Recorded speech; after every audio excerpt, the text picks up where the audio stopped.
क्या आप भी इंग्लिश सीखना चाहते हो लेकिन आप कंफ्यूज हैं इंग्लिश स्टार्ट कहाँ से करें। कोई बोलता पहले आप टेंस सीख लें और कोई बोलता पहले आप पार्ट ऑफ स्पीच सीख लिए, तो इसलिए आप थोड़े कंफ्यूज रहते होंगे।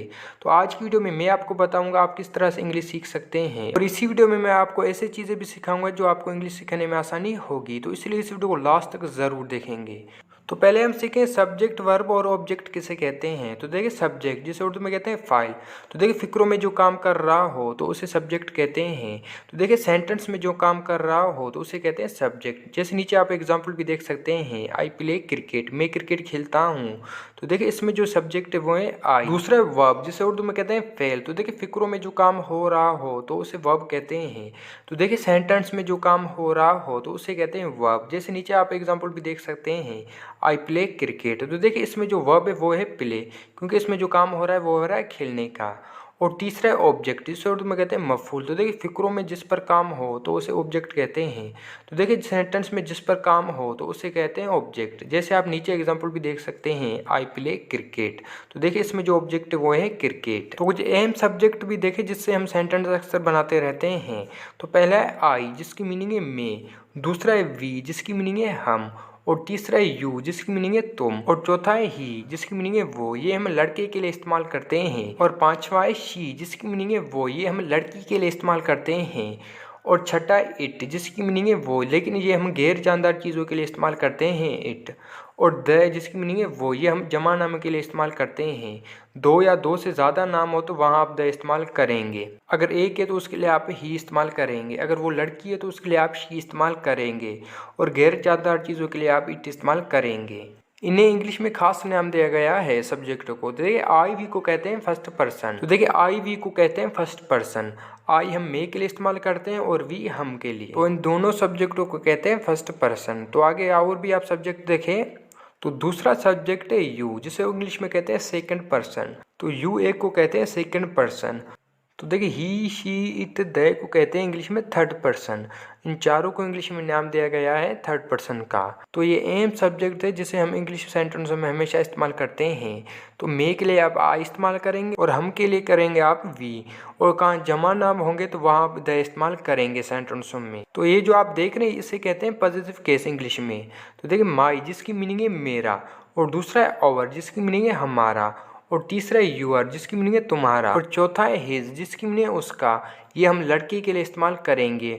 और पांचवा है हर, जिसकी मीनिंग है उसका, लेकिन ये हम लड़की के लिए इस्तेमाल करेंगे। और छठा है इट, इसकी भी मीनिंग है उसका, लेकिन ये हम गैर जानदार चीज़ों के लिए इस्तेमाल करेंगे।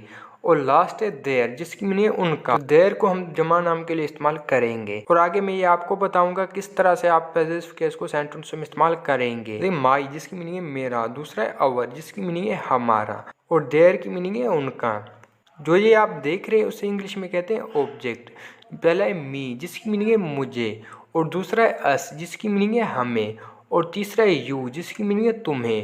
और चौथा है हिम, जिसकी मीनिंग है उसको। तो ये हम लड़के के लिए इस्तेमाल करेंगे हिम को। और पांचवा है हर, इसकी भी मीनिंग है उसको, लेकिन ये हम लड़की के लिए इस्तेमाल करेंगे। और छठा है इट, इसकी भी मीनिंग है उसको, लेकिन ये हम गैर जानदार चीजों के लिए इस्तेमाल करेंगे। और लास्ट है देम, जिसकी मीनिंग है उन्हें। तो आगे मैं आपको ये भी सिखाऊंगा आप किस तरह से सेंटेंस में ऑब्जेक्ट इस्तेमाल करेंगे। इनको भी इस्तेमाल करने का एक रूल है। तो देखिए मी, जिसकी मीनिंग है मुझे। और दूसरा है अस, जिसकी मीनिंग है हमें। और देम, जिसकी मीनिंग है उन्हें। दूसरा जो इम्पोर्टेंट है वो है वर्ब। जो सेंटेंस में काम हो रहा हो तो उसे कहते हैं वर्ब। क्या आपको पता है वर्ब की 4 फॉर्म होती हैं। पहले फॉर्म को कहते हैं बेस, दूसरे फॉर्म को कहते हैं पास्ट, और तीसरे फॉर्म को कहते हैं पार्टिसिपल। जैसे नीचे आप एक वर्ब देख सकते हैं राइट, जिसकी मीनिंग है लिखना। तो इसकी फर्स्ट फॉर्म है राइट, दूसरा फॉर्म है रूट, और थर्ड फॉर्म है रिटन। और जब इसके आप फोर्थ फॉर्म बनाएंगे तो वहाँ आप ई को हटा देंगे और उसकी जगह लिखेंगे ING। अगर लास्ट में डबल ई है तो आप ई को हटाएंगे नहीं। जैसे नीचे आप एक वर्ड भी देख सकते हैं। तो अभी हम सब्जेक्ट के साथ कुछ सेंटेंस बनाएंगे। तो पहला सेंटेंस है वो क्रिकेट खेलता है। वो क्रिकेट खेलता है। तो देखिए वो एक लड़का है, तो लड़के के लिए हम क्या इस्तेमाल करेंगे ही। तो देखिए he plays cricket. He plays cricket, वो क्रिकेट खेलता है। और दूसरा है वो चाय बनाती है। वो चाय बनाती है। तो देखिए वो यहाँ एक लड़की है, तो लड़की के लिए हम क्या इस्तेमाल करेंगे शी। तो देखिए she makes T. She makes T, वो चाय बनाती है। और तीसरा है वो क्रिकेट खेलते हैं। वो क्रिकेट खेलते हैं। तो देखिए वो यहाँ जमा नाम के लिए इस्तेमाल किया गया है। तो जमा नाम के लिए हम क्या इस्तेमाल करते हैं, द। तो देखिए द प्ले क्रिकेट, वो क्रिकेट खेलते हैं। तो अभी हम सीखें माई, अवर, यूर को सेंटेंस हम कैसे इस्तेमाल करते हैं, जिसे इंग्लिश में कहते हैं पॉजिटिव केस। तो देखिए पहला सेंटेंस है, ये मेरा मोबाइल है, ये मेरा मोबाइल है। तो देखिए this is my mobile, this is my mobile. Positive case के बाद आप लास्ट में कोई ऑब्जेक्ट लाजमी रखेंगे। और दूसरा वो अपना काम करता है, वो अपना काम करता है। तो देखिए वो यहाँ एक लड़का है, तो देखिए he does his work, he does his work, वो अपना काम करता है। अगर आप सोच रहे हैं हमने अपना क्यों इस्तेमाल किया, तो क्या आप यहाँ उसका इस्तेमाल करते हैं।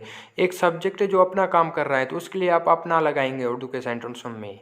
और तीसरा सेंटेंस है तुम्हारा नाम क्या है, तो देखिए what is your name, what is your name. तो इस तरह आप पॉजिटिव केस को सेंटेंस में इस्तेमाल करेंगे। तो अभी सीखें मी, अस या दे को सेंटेंस में कैसे इस्तेमाल करते हैं, जिसे इंग्लिश में कहते हैं ऑब्जेक्ट। तो पहला सेंटेंस है उसने मुझे देखा, उसने मुझे देखा। तो देखिए उसके लिए तो आप ही इस्तेमाल करेंगे, और देखने के लिए आप सा इस्तेमाल करेंगे। और लास्ट में मुझे, तो देखिए मुझे के लिए आप मी इस्तेमाल करेंगे। तो देखिए ही सा मी, ही सा मी, उसने मुझे देखा। और दूसरा सेंटेंस है वो तुम्हें बुला रहा था, वो तुम्हें बुला रहा था। तो देखिए वो के लिए आप ही इस्तेमाल करेंगे। देखिए तुम्हें, तो तुम्हें के लिए आप क्या इस्तेमाल करेंगे, यू। तो देखिए he was calling you, he was calling you, वो तुम्हें बुला रहा था। और तीसरा सेंटेंस है वो उन्हें सिखाता है, वो उन्हें सिखाता है। तो देखिए वो के लिए तो आप ही इस्तेमाल करेंगे, लेकिन उन्हें के लिए क्या इस्तेमाल करेंगे, देम। तो देखिए ही टीचस देम, ही टीचस देम, वो उन्हें सिखाता है। अगर आप सोच रहे हैं हमने टीच के साथ एस क्यों इस्तेमाल किया है, तो ये मैं आपको टेंस के वीडियो में आगे बताऊंगा। तो ये जो आप देख रहे हैं इसे भी इंग्लिश में कहा जाता है पॉजिटिव केस, लेकिन इसको इस्तेमाल करने का एक रूल है। तो अभी हम जो सेंटेंस बनाएंगे तो इनको इस्तेमाल करेंगे। तो देखिए पहला सेंटेंस है ये मेरा है, ये मेरा है। तो देखिए this is mine, this is mine. अगर आप सोच रहे हैं हमने यहाँ माई क्यों इस्तेमाल नहीं किया है, क्योंकि माई के बाद कोई ऑब्जेक्ट आना ज़रूरी है, लेकिन यहाँ कोई ऑब्जेक्ट नहीं है, तो इसलिए आप यहाँ माइन इस्तेमाल करेंगे। एक बात याद रखें, माई, अवर या यूर को सेंटेंस और लास्ट में आप कभी भी इस्तेमाल नहीं करेंगे। इन पॉजिटिव केस को आप सेंटेंस के लास्ट में इस्तेमाल कर सकते हैं, जो अभी हम सीख रहे हैं। और दूसरा सेंटेंस है क्या पेन तुम्हारा है, क्या पेन तुम्हारा है। तो देख is pen yours, is pen yours. तो यहाँ भी आप यूअर्स इस्तेमाल करेंगे, ना कि यूअर। और तीसरा सेंटेंस है खाना उनका है, खाना उनका है। तो देखिए food is theirs, food is theirs, खाना उनका है। तो एक बात याद रखें, इन पॉजिटिव केस को आप सेंटेंस के लास्ट में इस्तेमाल कर सकते हैं, लेकिन माई, अवर या यूअर को सेंटेंस के लास्ट में आप कभी भी इस्तेमाल नहीं करेंगे। तो ये थे पॉजिटिव केस के साथ कुछ सेंटेंस। जब इस वीडियो को आप एंड तक देखेंगे तो उसके बाद आप टेंसेस सीखना शुरू कर दें। जो टेंसेस से पहले चीज़ें हम सीखने चाहिए थे वो हमने अभी सीख लिए, तो इसके बाद आप लाजमी टेंसेस सीखें अगर आप इंग्लिश सीखना चाहते हैं। तो टेंसेस की भी 3 टाइप है, पहला है प्रेजेंट, दूसरा है पास्ट और तीसरा है फ्यूचर। तो इन तीनों के ऊपर मैं अपनी वीडियो अपलोड कर चुका हूँ। अगर वो वीडियो आपने नहीं देखी तो मैं लिंक आपको डिस्क्रिप्शन में दे दूँगा, वो वीडियो आप लाजमी वॉच करें अगर आप टेंस सीखना चाहते हैं। तो लिंक आपको डिस्क्रिप्शन में मिल जाएगी। तो ये थी आज की वीडियो।